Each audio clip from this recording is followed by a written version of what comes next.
इस वीडियो में मैंने डेल कार्नेगी की किताब how to stop worrying and start living को समराइज करने की कोशिश की है। यह सेल्फ हेल्प की एक क्लासिक किताब है जिसकी 60 लाख से अधिक प्रतियां बिक चुकी हैं। इसमें हमें चिंता से हमारे सेहत पर होने वाले नुकसान, कारण और इससे निपटने के कारगर तरीकों के बारे में बताया गया है। आपको यह जानकर आश्चर्य होगा कि आर्थराइटिस, अल्सर, डायबिटीज़ और हार्ट डिजीज़ के होने के पीछे भी चिंता एक अहम कारण है। वर्षों पहले यूनानी दार्शनिक प्लूटो ने भी यह बता दिया था कि हमारी शारीरिक अवस्था का हमारी मानसिक अवस्था से सीधा संबंध है। मेडिकल साइंस भी इस थ्योरी को सपोर्ट करता है। अस्पताल ऐसे लोगों से भरे पड़े हैं जो फ्रस्ट्रेशन, चिंता और नाउम्मीदी का शिकार हैं। आप चाहे जिधर भी देखें, हर ओर आपको चिंता करने का कोई ना कोई कारण ज़रूर दिख जाएगा। तो ऐसे में सवाल यह है कि इससे कैसे डील किया जाए।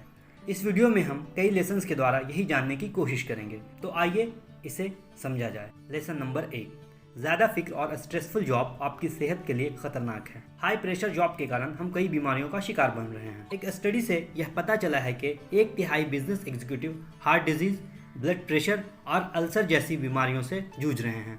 वहीं दूसरी स्टडी हमें यह बताती है कि किसानों की तुलना में 20 गुना अधिक डॉक्टरों की मौत हार्ट फेल होने से होती है।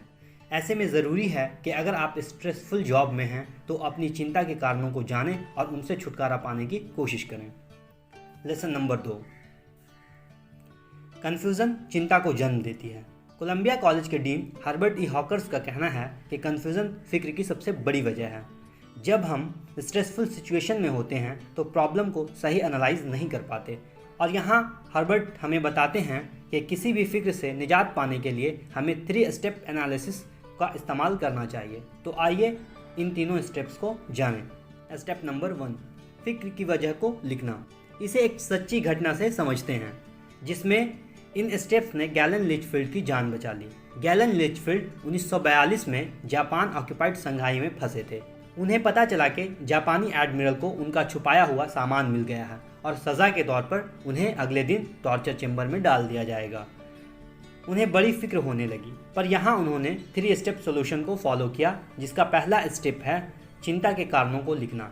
यहाँ उन्होंने लिखा कि मर जाने तक टॉर्चर किए जाने की चिंता।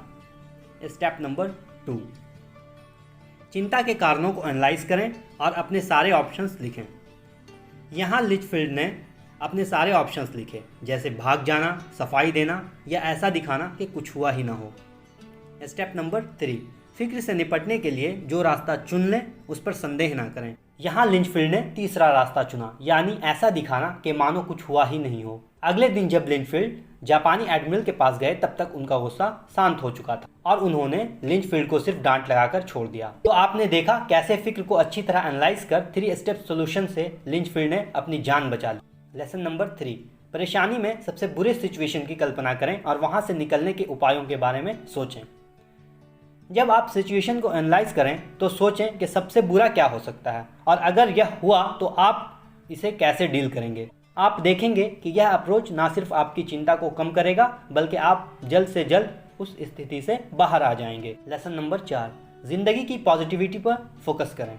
साइकोलॉजिस्ट विलियम जेम्स कहते हैं कि हमारे इमोशंस और एक्शंस आपस में जुड़े हैं, यानी हम अपने इमोशंस को डायरेक्टली तो इन्फ्लुएंस नहीं कर सकते मगर अपनी सोच और एक्शन से इसे इन्फ्लुएंस कर सकते हैं। तो अगली बार जब भी आप उदास फील करें तो कोई एनर्जेटिक एक्ट या स्माइल कीजिए। आप देखेंगे आपके इमोशंस बदलने लगेंगे। जिस तरह हमारे पास फिक्र की काफ़ी वजहें हैं, उसी तरह हमारे पास बहुत सी चीज़ें हैं जिसके लिए हमें ग्रेटफुल होना चाहिए। तो अपने लाइफ की पॉजिटिविटी पर फोकस करें, यह आपकी चिंता को दूर करेगा। Lesson number 5,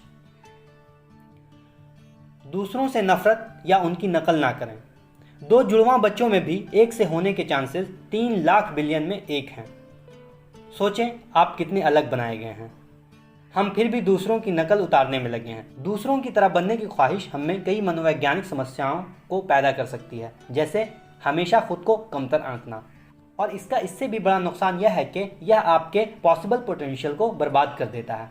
psychologist William James कहते हैं कि जो अपनी रियल आइडेंटिटी को नहीं ढूंढ पाता वह अपने पॉसिबल पोटेंशियल का सिर्फ 10% ही इस्तेमाल कर पाता है। तो अपनी आइडेंटिटी के साथ रहें और दूसरों से नफरत या उनकी नकल उतारना छोड़ दें। लेसन नंबर 6, थकने से पहले आराम करना सीखें। साइकाइट्रिस्ट का कहना है कि थकान के पीछे की सबसे बड़ी वजह हमारा इमोशन है। थकान की ज़्यादा फिक्र हम में नेगेटिव इमोशंस पैदा करती है जो हम पर हावी होकर चिंता का रूप ले लेती है। इसीलिए थकान महसूस करने से पहले ही आराम करने की कोशिश करें, जिससे कि ये इमोशन चिंता को ट्रिगर ही ना कर पाए और आप इससे बचे रहें। तो दोस्तों, ये थी how to stop worrying and start living book की समरी। आशा है ये आपको पसंद आई होगी। वीडियो अच्छा लगा हो तो इसे लाइक करें, चैनल पर नए हो तो सब्सक्राइब करें और कमेंट सेक्शन में आप अपना फीडबैक भी ज़रूर दें। Thank you.